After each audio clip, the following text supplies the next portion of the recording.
여러분 반갑습니다. 그리고 필리핀 선교를 위해서 계속 기도해 주셔서 감사드리고, 저는 토요일마다 필리핀 교회 예배에 참석하고 있습니다. 저녁 8시 반부터 12시 반까지입니다. 필리핀 교회 예배가 3시간입니다. 어제 예배 다 끝나고 12시 반부터 그때 옷을 갈아입고, 왜냐하면 예배 드릴 때는 양복을 입어야 되니까, 끝나고 12시 반부터 저희 집 1층에서 기도의 시간을 가졌습니다. 계속하면서 기도했던 내용이 뭐냐면, 하나님, 내 힘으로 말씀을 선포하지 않게 해주시고 성령의 능력으로 말씀이 선포됨으로 내가 은혜 받고 또 말씀을 듣는 자마다 변화가 있게 해주시옵소서, 그런 기도를 드렸습니다. 뿐만 아니라 제가 설교를 준비하면서 제가 눈물을 흘렸습니다. 하나님의 그 놀라운 사랑에 감사해서 오늘 그 감동이 여러분에게도 있기를 바라고, 그냥 왔다 그냥 가는 시간이 아니라 정말 하나님을 만나고, 정말 인생 여정에서 정말 주님이 나와 함께 하고 계신다는 확신과 이 시간에 구원받지 않은 분이 있다면 오늘 예수님을 여러분의 구세주로 영접하는 그런 놀라운 시간과 하루가 되기를 바랍니다.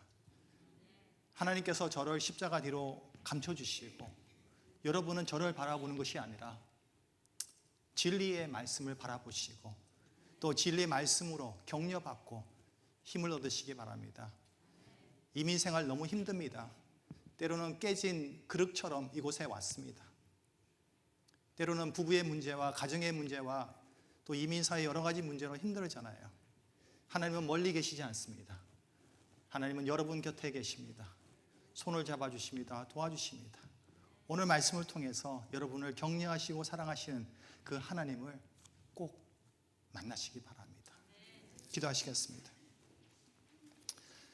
하나님 아버지, 시편 말씀에 호흡이 있는 자는 여호와를 찬양하라고 말씀하셨는데, 우리에게 호흡을 주셔서 하나님을 찬양하고 하나님의 이름을 높여 드립니다.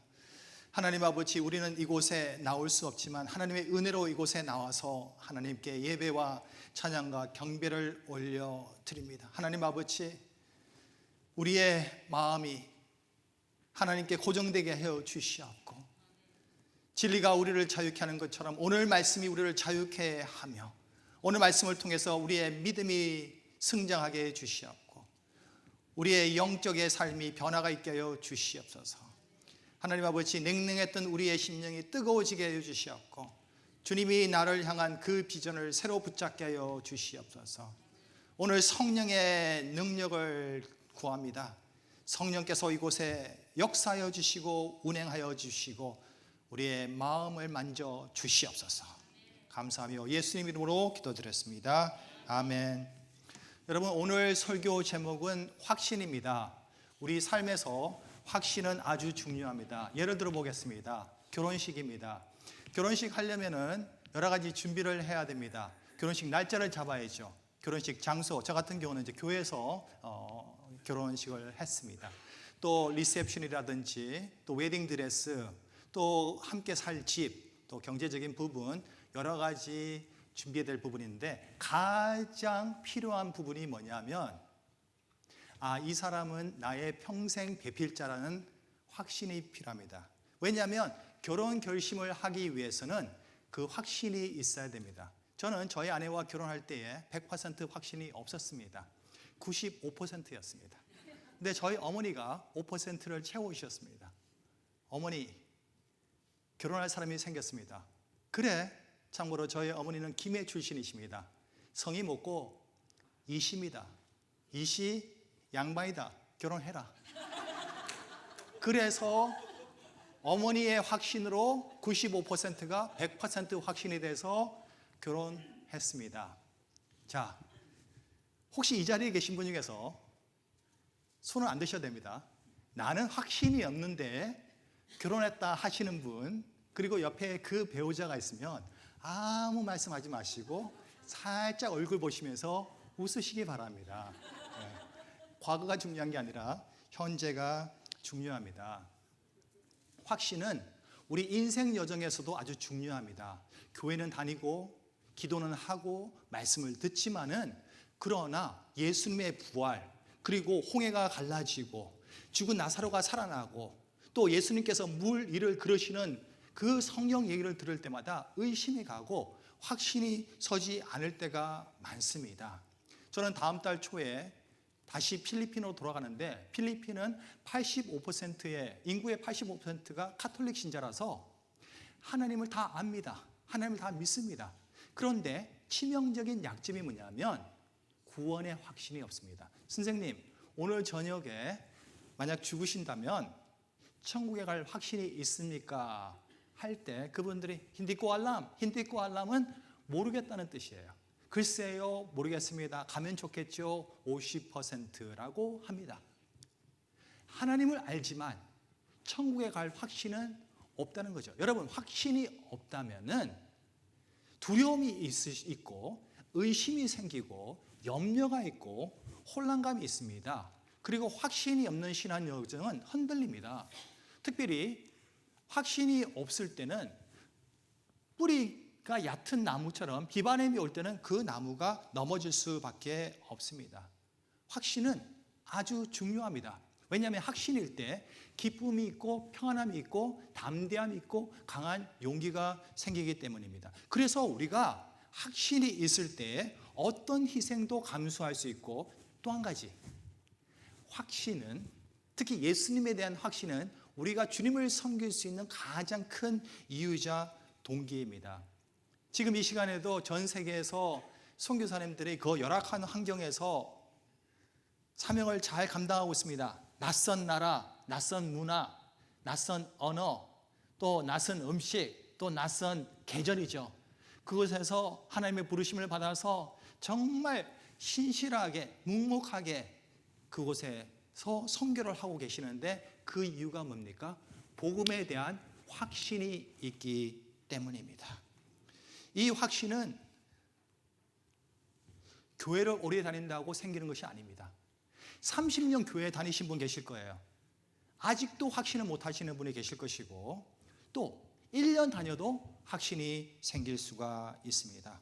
여러분, 오늘 우리는 하나님을 막연하게 아는 것보다 하나님의 존재, 하나님의 능력, 하나님의 약속, 그리고 하나님의 일하심에 대해서 확신할 때에 우리의 삶은 완전히 변화되게 됩니다.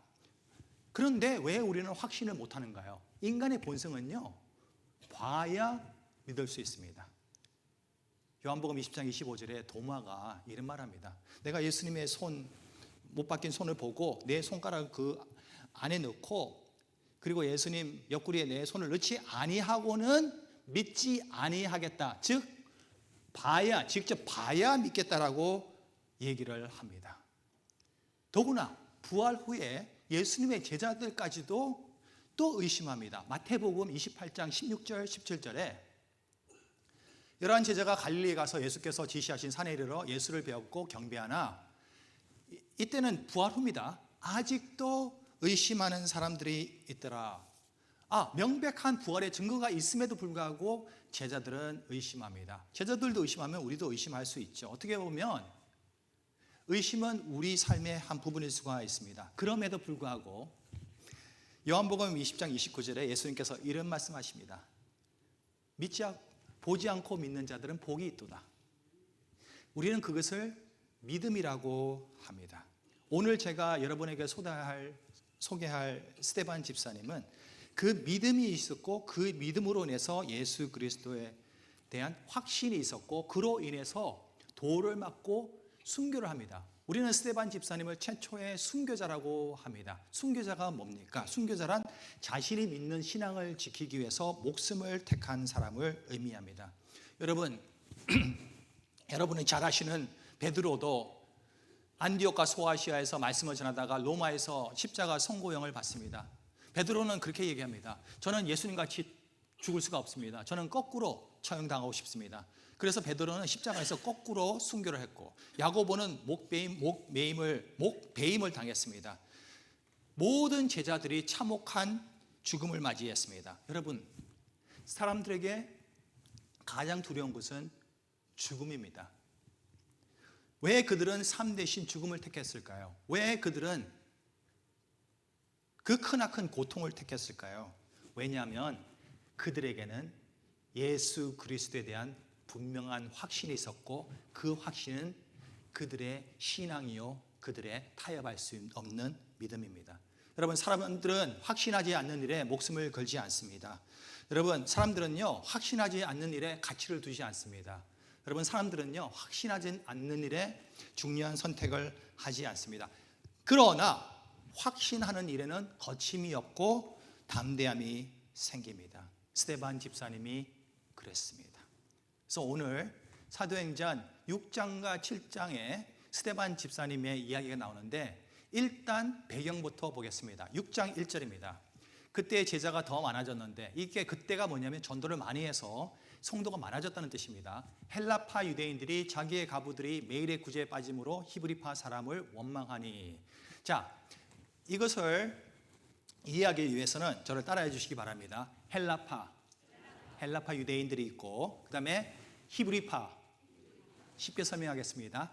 헬라파는 교포입니다. 우리나라 2세, 1.5세. 여러분들이 헬라파입니다.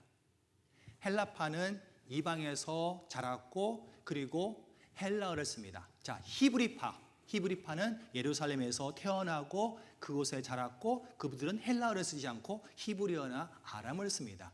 교회 안에 두 종류가 있는데 문제가 생겼습니다. 히브리파 사람들이 구제 사역을 담당하는데 히브리파 과부들에게는 음식을 나눠주는데 헬라파 유대인들 과부들에게는 차별하는 겁니다. 음식을 주지 않는 겁니다. 그래서 데모를 합니다. 이거 잘못됐습니다. 그래서 사도들에게 와가지고 헬라파 과부들은 음식을 못 받고 있습니다 하니까 사도들이 전체 신도총회를 엽니다. 여러분, 저희가 지금 교회가 너무 부흥해가지고 지금 저희 말씀 사역, 기도 사역, 구제 사역을 다 못하고 있습니다. 이걸 도울 수 있는 사람 7명을 뽑아주십시오. 성령이 충만하고 지혜가 충만하고 또 칭찬받는 사람. 그래서 교회가 7명을 뽑습니다.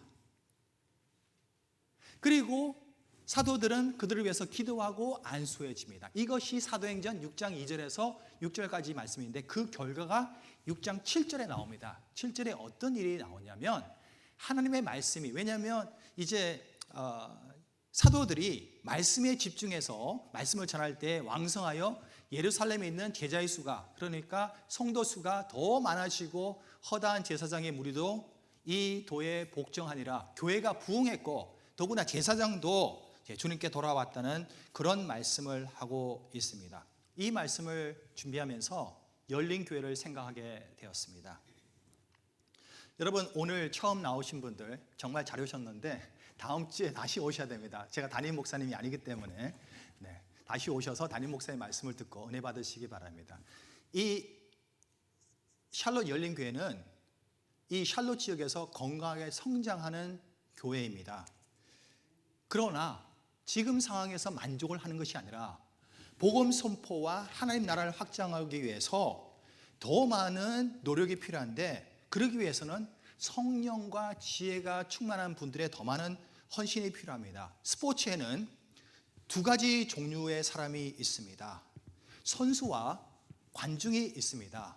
오늘 하나님께서는 여러분이 관중이 되기를 원하지 않으시고 선수가 되기를 원하십니다. 좋은 소식은 선수가 되기 위해서 이력서가 필요 없습니다. 여러분의 능력이 필요 없습니다. 여러분이 갖춰야 될 거 아무것도 없습니다. 하나님, 제가 교회를 잘 모르고 하나님을 잘 모르지만 제가 하나님을 섬기고 싶습니다 하는 마음만이 필요합니다. 그런 믿음만이 필요합니다. 여러분의 나이와 상관없습니다. 지난 3월에 제가 필리핀 한 세부에 있는 교회 세계 선교대회를 시청하고 있었습니다. 작년에 제가 그 교회 선교대회 강사 중에 한 명이었는데 셋째 날 저녁에 목사님께서 여러분 중에서 세계 선교에 헌신할 분이 있습니까? 지금 나오십시오. 헌신하십시오. 했습니다. 그때 몇 명이 나왔냐면 15명이 나왔습니다. 이분들이 세계 선교 헌신하겠다고 했습니다. 지난 3월에. 그래서 목사님이 그래서 Who wants to be 16? 16. Who wants to be 17? 17. Who wants to be 18? 18. 그리고 21번째까지 나왔어요. 그리고 그것으로 끝난 줄 알았는데 조금 있다가 어떤 사역자가 쪽지를 갖다 주는데 그 쪽지에는 21명이 아니라 22명으로 나왔어요. 그래서 목사님이 나는 분명히 21명으로 세웠는데, 그런데 여러분 다음 사진 보시면 이 사진에서 잘 안 보이시는데 맨 이쪽에 보이십니까? 왼쪽에 있는 이름 학생이 이뜬입니다. 이뜬. 제 생각에는 10살이나 11살인데 이뜬은 없는 것이 많습니다. 졸업장이 없고요, 운전면허증이 없고요, 뱅크 어카운트가 없습니다.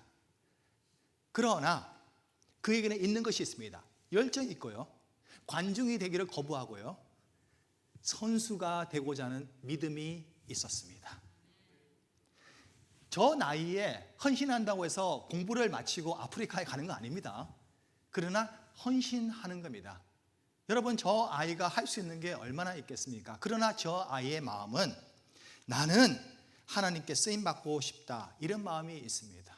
오늘 이 자리에 나오신 분들, 많은 분들이 교회를 섬기고 있는 걸 압니다. 특별히 오늘 성가대 순종하는 마음으로 귀한 찬양을 해주셔서 너무 감사드립니다.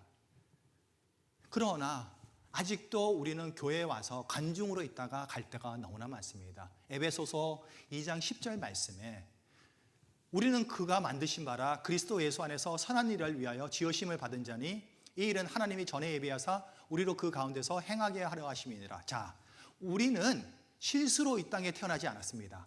우리는 우연히 이 땅에 태어나지 않았습니다. 우리는 목적을 가지고 태어났는데, 여기 보니까 선한 일을 위하여, 하나님의 선한 일을 위하여 우리가 지으심을 받았다라고 말씀하고 있습니다. 여러분, 교회의 사명은 예수 그리스도의 복음을 세상에 선포하는 것이고, 우리의 사명은 그 사명에 동참하는 것입니다. 저는 여러분 한 분 한 분이 그 교회의 사명에 더욱더 헌신하기를 바랍니다. 중국과 인도, 아프리카에서 선교사로 계신 시티 스터드 선교사님이 이런 말씀을 했습니다. 제가 그냥 한국말로 읽겠습니다. 예수 그리스도가 하나님이시며 나를 위해 죽으셨다면 그분을 위한 나의 어떤 희생도 결코 크다고 할 수 없습니다. 선교사님, 제가 이 열린 교회를 위해서 얼마나 수고했는데요, 얼마나 희생했는데요. 선교사님 모를 겁니다. 네, 압니다. 그러나 여러분의 희생과 헌신은 십자가에서 예수님이 보여주신 희생과 헌신하고는 비교가 안 된다는 거죠. 그 어떤 희생도 예수님의 희생을 능가할 수 없다는 거죠. 때로는 이런 말 합니다. 나는 할 만큼 했어, 이제 좀 쉬어야 될 것 같아. 아닙니다. 멈추지 말고 더 희생하십시오. 더 섬기십시오. 더 헌신하십시오. 왜냐하면 하나님을 향한 섬김과 희생은 이 열린 교회의 성장과 바로 연결되기 때문입니다. 하나님은 모든 영혼이 구원받기를 원하시는데 하나님은 그 일에 여러분을 사용하기 원하십니다. 여러분, 그냥 왔다 그냥 가는 성도가 아니라 하나님을 섬기며 하나님께 희생하며 하나님께 헌신하는 여러분들이 되시기를 소망합니다. 스데반 집사님은 성령이 충만했습니다. 사도행전 6장 5절에 믿음과 성령이 충만한 스데반과, 사실은 7명 중에서 우리가 아는 사람은 스데반 집사님하고 빌립 집사님밖에 없어요. 나머지는 우리가 잘 모르는데, 근데 여기 보니까 성령이 충만했다는데 성령이 뭐냐? 성령이 누구냐? 이렇게 생각할 수 있는데, 우리가 죄를 회개하고 예수님을 영접하잖아요. 예수님을 영접하면은 그때부터 생기는 변화 중에 하나가 성령님이 우리 안에 들어오신다는 것입니다. 그러면 여러분들이 주님의 자녀라면 지금 성령님이 여러분 안에 거하시고 계시고 여러분에게 능력을 주십니다. 제가 여기에 물을 가져왔습니다. 그리고 제가 장갑을 준비했습니다. 요 장갑 보시나요? 이게 장갑이 저입니다. 그러면 이 장갑이 이 물을 들여야 되거든요. 자, 제가 여기다 놓겠습니다. 아무 능력이 없어요. 자, 이 손은 성령입니다. 자, 성령이 우리 안에 들어오셔서 성령이 어떤 일을 하시냐면 우리에게 능력을 주십니다. 자, 이제는 이 물병을 잡을 수가 있죠. 이것은 우리가 잡는 것이 아니라 성령의 능력으로 우리가 잡는 것입니다. 그래서 사도행전 1장 8절에 오직 성령이 너에게 이르시면 너희가 권능을 받고라고 말씀하고 있습니다. 성령이 우리에게 임하시면 우리가 힘을 받고 그 힘으로 우리가 온 땅 가운데 주님의 증인이 되신다고 하고 있습니다. 여러분, 우리는 우리의 힘으로 우리의 지혜로 주님의 증인이 되는 것이 아니라 성령의 능력으로 주님이 되는 것이고, 우리가 아무리 많은 돈을 가지고 우리가 아무리 건강하고 우리가 아무리 학벌이 좋아도 성령이 없으면 영적인 능력이 없습니다. 그러나 우리가 사도행전 2장에 보면 베드로가 성령 충만하여서 말씀을 전할 때 3,000명이 구원받았고 4장에 보면 5,000명이 구원받았는데 성령의 능력이 임했기 때문입니다. 그 성령은 잠깐 왔다가 떠나는 분이 아니라 우리 안에 거하십니다. 그런데 문제가 있습니다. 우리 안에 성령이 있는데 우리 안에 성령과 나의 본성과 계속 싸우고 있습니다. 그래서 성령님의 뜻보다는 나의 뜻, 나의 계획대로 가고자 하는 마음이 있습니다. 여러분, 성령 충만한 사람은 어떤 사람이냐? 영어로 말하면 fully controlled by God.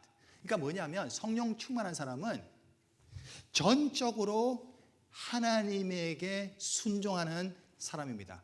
하나님께서 나에게 하신 말씀이 이해가 되지 않다 하더라도 성령의 능력에 의지하여 그 말씀에 순종하는 것입니다.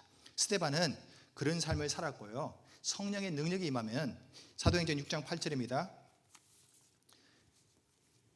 스데반이 은혜와 권능이 충만하여 어떻게 되죠? 큰 기사와 표적을 민간에 행하니라고 말씀하고 있습니다. 여러분, 저의 눈을 잠깐 봐주시기 바랍니다. 스데반은 목사님이 아닙니다. 사역자가 아닙니다. 평신도입니다. 하나님은 평신도도 위대하게 사용하실 수 있습니다. 여러분이 어떤 상황에 있든지 어떤 모습이든지 어떤 실패를 했든지 상관없습니다. 사탄은 여러분의 죄로 부릅니다. 그러나 하나님은 여러분의 이름을 부릅니다. 오늘 이 자리에 나오신 분, 여러분 한 명 한 명 상황은 어떤지 모르지만 하나님께서는 여러분을 놀랍게 사용하실 수 있는 능력이 있으신 분입니다. 중요한 것은 하나님, 내가 쓰임받고 싶습니다 하는 그런 마음입니다. 사도행전 6장 마지막에 스데반은 성전과 율법 모독으로 공회에 끌려가게 됩니다. 그 당시에 신성 모독은 어떻게 보면은 최고의 범죄 행위로 간주됩니다. 여러분들, 사도행전에 24개의 설교가 있습니다. 그 중에 사도행전 7장의 설교가 가장 깁니다. 어떤 목사님 설교에 이런 말씀하시더라고요. 스데반이 돌을 맞은 이유, 설교가 길었기 때문이다. 제가 그 얘기를 듣고, 제 원고가 18페이지입니다. 18페이지인데 원래는 20페이지였습니다. 20페이지인데 그 얘기를 듣고 좀 겁이 나서 여러 예화가 있었는데 2페이지를 줄였습니다. 그래서 20페이지에서 18페이지로 된 겁니다. 그러면 스데반의 설교를 제가 요약해 보겠습니다. 4가지입니다.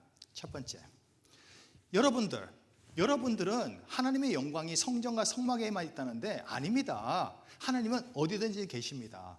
여러분들은 모세의 후손인데 왜 모세가 준 율법을 따르지 않습니까?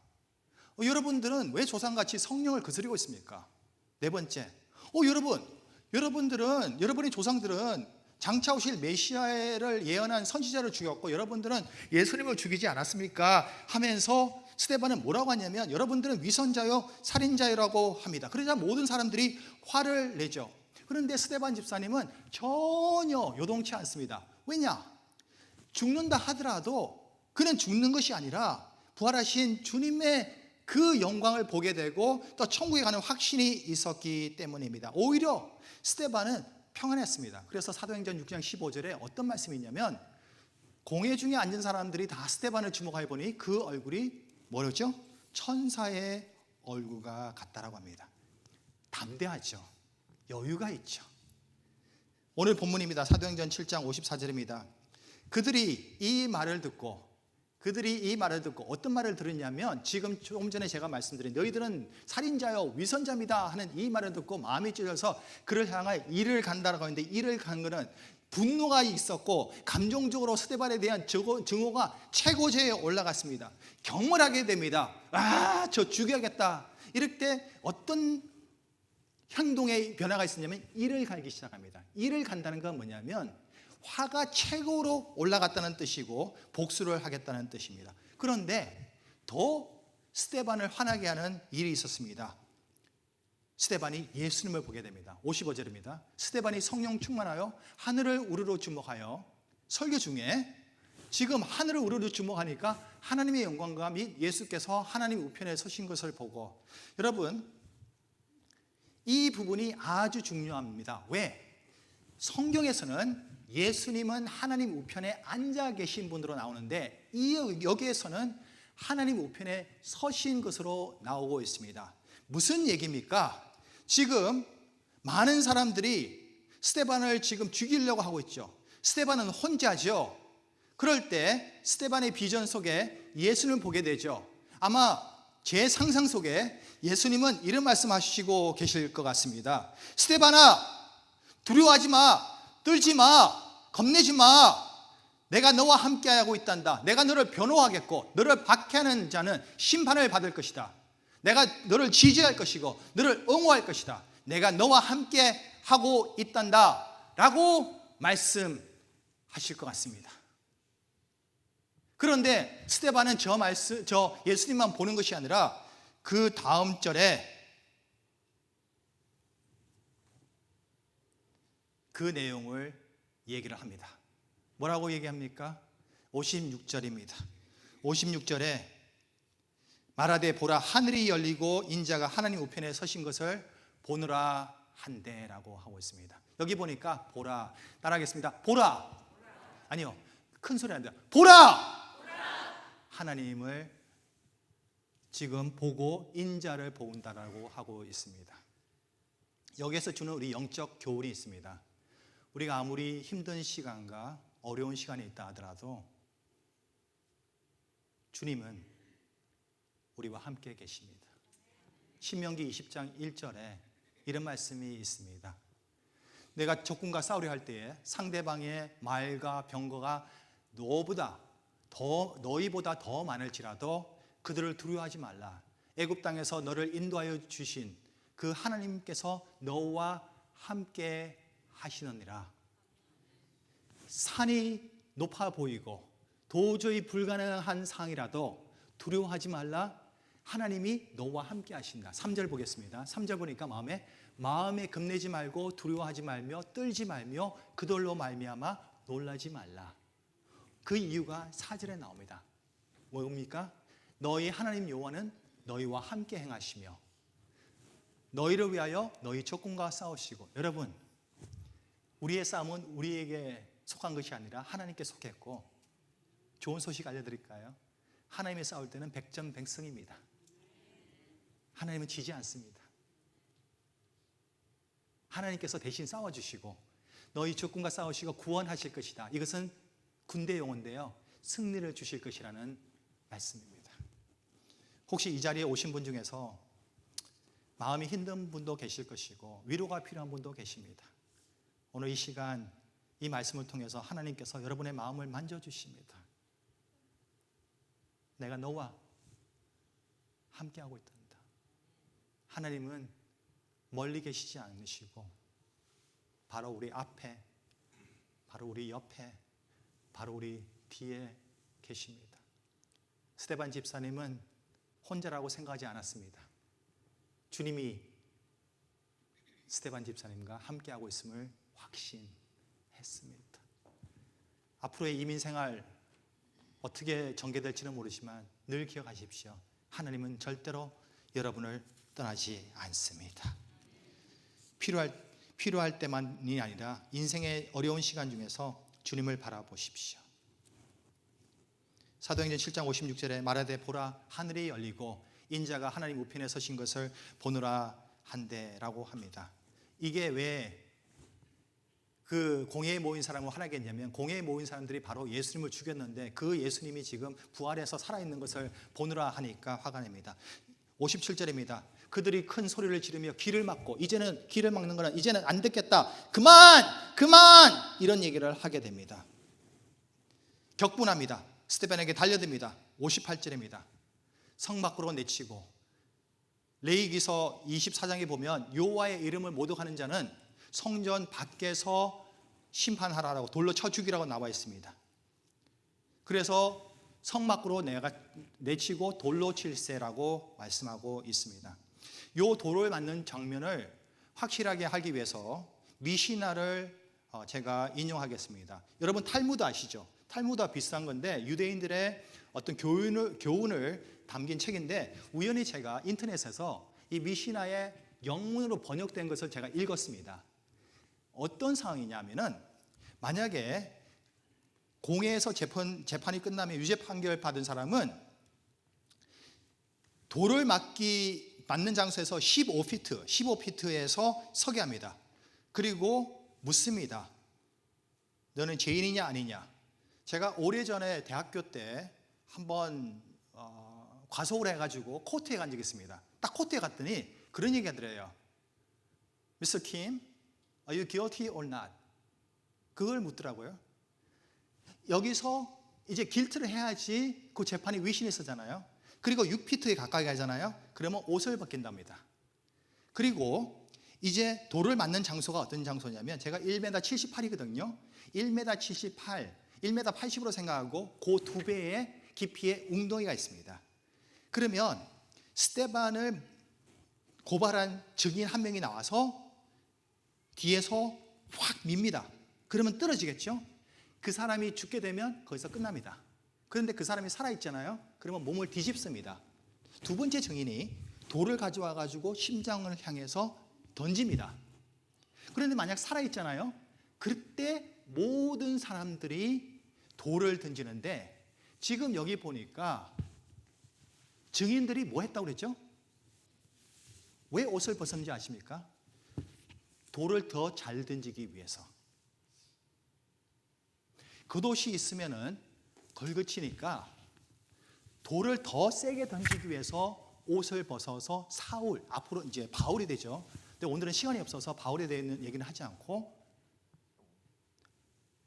바울의 앞에 옷을 둡니다. 59절입니다. 그들이 돌로 스데반을 치니, 스데반을 친다는 건 뭐냐면 이제 피가 막 나겠죠. 스데반이 부르짖으되 주 예수여 내 영혼을 받으시옵소서 하고 라고 말씀하고 있습니다. 여러분, 스데반의 마지막 순간에 스데반에게는 소망이 있습니다. 뭔지 아십니까? 이 세상의 마지막은 마지막이 아니라 영원한 세상의, 영원한 천국의 첫 시작이라는 것을 그에게는 확신이 있었습니다. 그렇기 때문에 그는 두려워하지 않았습니다. 예수님 저를 받아주시옵소서. 54절에서 59절 그리고 60절까지 59절까지죠. 네.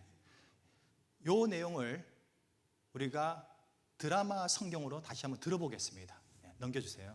그들이 이 말을 듣고 마음에 찔려 그를 향하여 이를 갈거늘 스데반이 성령 충만하여 하늘을 우러러 주목하여 하나님의 영광과 및 예수께서 하나님 우편에 서신 것을 보고 말하되 보라, 하늘이 열리고 인자가 하나님 우편에 서신 것을 보노라. 그들이 큰 소리를 지르며 귀를 막고 일제히 그에게 달려들어 성 밖으로 내치고 돌로 칠세. 증인들이 옷을 벗어 사울이라 하는 청년의 발 앞에 두니라. 그들이 돌로 스데반을 치니 스데반이 부르짖어 이르되 주 예수여, 내 영혼을 받으시옵소서. 무릎을 꿇고 크게 불러 이르되 주여, 이 죄를 그들에게 돌리지 마옵소서. 이 말을 하고 자니라. 스데반은 누운 채로 돌을 맞았지만 이제 무릎을 꿇게 됩니다. 무릎을 꿇고 죽기 전에 마지막으로 한 것이 뭔지 아십니까? 용서였습니다. 주여, 이 죄를 그들에게 돌리지 마옵소서. 예수님께서 누가복음 23장 34절에 아버지 저들을 사하여 주시옵소서 자기들이 하는 것을 알지 못함이니이다 하시더라. 여러분, 용서는 힘듭니다. 왜 그런지 아십니까? 감정적인 고통과 분노는 쉽게 사라지지 않고 나에게 돌을 던지는 사람을 어떻게 용서하겠습니까? 그러나 성경은 용서를 가르치고 예수님도 용서를 가르치고 있습니다. 스데반도 마지막에 용서를 하고 있지 않습니까? 용서는 한 번, 두 번 하는 것이 아니라 계속해야 됩니다. 하나님이 우리를 용서하신 것처럼 우리도 남을 용서해야 됩니다. 성경 말씀에 이렇게 말씀하고 있습니다. 이 말을 하고 자니라. 죽었다라고 얘기하지 않고 자니라라고 말씀하고 있죠. 뭡니까? 이는 죽음이 끝이 아니라는 뜻입니다. 학자들은 스데반이 순교한 나이를 28에서 32살로 추정합니다. 확실치는 않습니다. 그러나 확실한 것은 스데반은 성령이 충만하였고 담대하였고 예수님에 대한 믿음과 확신이 있었습니다. 여러분, 그리고 처음 나오신 우리 성도님 여러분, 성가대 여러분, 그리고 온라인으로 지금 예배에 함께 하시는 여러분, 스데반이 믿었던 그 예수님을 믿지 않으시겠습니까? 그 예수님에 대해서 확신을 가지지 않으시겠습니까? 그 예수님은 십자가에서 우리 죄를 위해서 보혈을 흘리셨습니다. 샌디에고 갈보리 침례교를 섬기셨던 락리치 목사님이 It's Friday, but Sunday is coming 이라는 설교가 있었습니다. 이 부분을 제가 여러분에게 나누겠습니다. 오늘은 금요일입니다. 예수님은 기도하고 계십니다. 베드로는 자고 있습니다. 유다는 예수님을 배반했습니다. 부활의 날은 다가옵니다. 오늘은 금요일입니다. 공회는 음모를 꾸미고 있고 군중들은 비방을 하고 있고 베드로는 예수님을 부인하고 있습니다. 마리아는 울고 있고 제자들은 목 잡는 양같이 달리고 있습니다. 그들은 부활의 날이 다가오는 줄 모르고 있습니다. 오늘은 금요일입니다. 로마 병사들이 우리 예수님을 때렸습니다. 그분에게 진홍색 옷을 입히고 머리에 가시관을 씌우셨습니다. 예수님은 갈보리로 걸어가고 계십니다. 피는 뚝뚝 떨어지고 몸은 비틀거립니다. 로마 병사들이 예수님을 십자가에서 손과 발에 못을 박습니다. 예수님은 십자가에 달리셨습니다. 그러나 부활의 날은 다가옵니다. 오늘은 금요일입니다. 땅은 흔들립니다. 하늘은 어두워집니다. 희망은 사라졌습니다. 사망은 이겼습니다. 죄는 승리했습니다. 사탄은 웃고 있습니다. 예수님은 장사되셨습니다.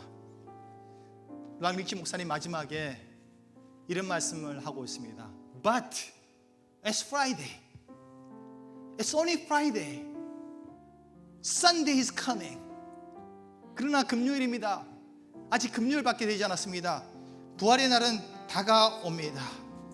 그렇습니다, 여러분. 금요일은 마지막이 아닙니다. 십자가의 죽음은 끝이 아닙니다. 예수님은 부활하셨습니다. 무덤은 비어 있습니다. 우리가 섬기는 예수님은 부활하신 왕입니다. 누가복음 24장 6절에 여기 계시지 않고 살아나셨느니라고 말씀하고 있습니다. 여러분, 왜 예수님에 대해서 확신해야 되냐면 부활이 예수님에 대해서 확신할 수 있는 가장 큰 이유이자 증거입니다. 사도행전 17장 31절에 이런 말씀하고 있습니다. 이에 그를 죽은 자 가운데서 다시 살리신 거로 모든 사람에게 믿을 만한 증거를 주셨다라고 하고 있습니다.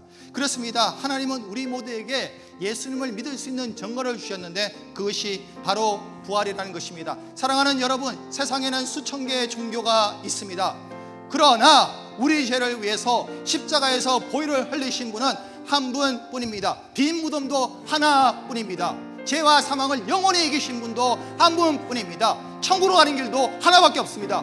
그분의 이름은 예수 그리스도입니다. 그분을 믿지 않으시겠습니까?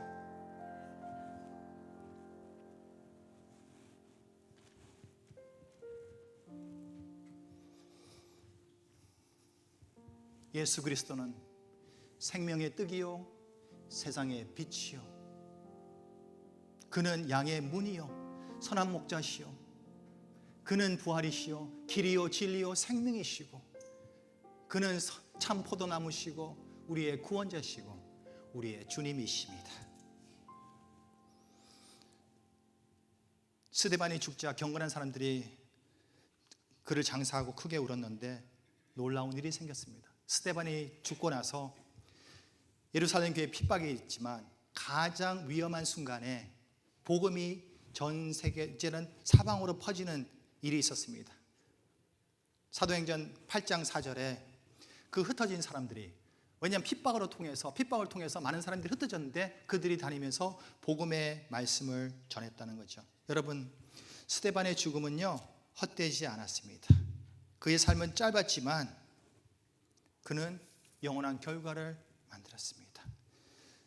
여러분들은 어떤 삶을 사시겠습니까? 조금 전에 제가 언급한 C.T. 스터드 선교사님이 이런 말씀이 있습니다. 이건 제가 영어로 할게요. Only one life. It will soon be past. Only what's done for Christ will last. 오직 한 번뿐인 인생 속히 지나가리라. 오직 그리스도를 위한 일만이 영원하리라. 여러분은 어떤 삶을 사시겠습니까? 히브리서 11장 4절에 아벨의 믿음에 대해서 이런 말씀하고 있습니다. 그가 죽었습니다. 아벨은 죽었죠. 그러나 그 믿음으로서 지금도 말하느니라. 저는 여러분들에게 이렇게 말씀하고 싶습니다. 저는 여러분의 삶을 통해서 여러분의 자녀와 후손들에게, 다음 세대에게 큰 감동이 될 수 있음을 믿으시기 바랍니다. 설교를 마치겠습니다. 두 가지 적용을 드립니다. 첫 번째입니다. 예수님에 대한 확신입니다. Assurance in Jesus라기보다는 Assurance about Jesus only라 될 수도 있고, 예수님에 대한, 혹시 여러분 중에서 예수님에 대해서 아직도 하나님의 말씀에 대해서 의심하는 분이 계십니까?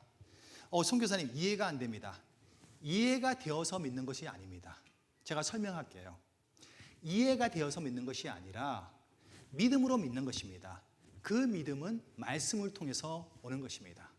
누가복음 5장에 보면 예수님께서 베드로에게 깊은 곳에 그물을 던지라라고 말씀하고 있습니다.